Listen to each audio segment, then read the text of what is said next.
అని తూ అని పాపన వాడు పోతాడు పోని మనం మంచి పని చేయాలి దేవుడు శిక్ష ఇచ్చిండు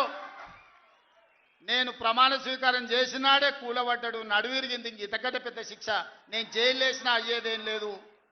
ఆయననే ఫామ్ హౌస్ను ఒక బందీఖానగా మార్చుకొని చుట్టూతో నా పోలీసులే ఉన్నారు లోపల ఆయన ఉన్నాడు చెర్లపల్లికి పంపించినా చెంచల్గూడకు పంపించినా గదే అవుతుంది కదా ఇక తిండి బరువు నాకు ఎక్కువ అవుతుంది అదొకటి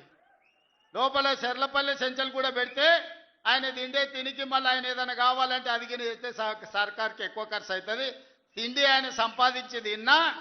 ఫామ్ హౌస్లే ఒక బందీఖానగా పెట్టుకొని చుట్టూతో మన పోలీసులే పహారా కాస్తున్నారు ఇక ఆయన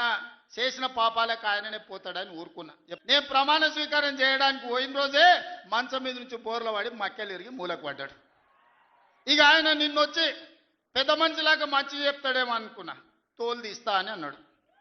తోలు తీస్తాడంటేనే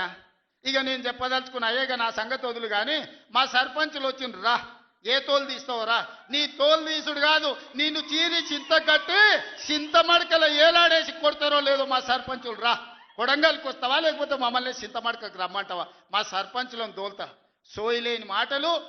స్థాయి లేని విమర్శలు ఒక్కటన్నా అక్కడికి వచ్చే మాట మాట్లాడిండా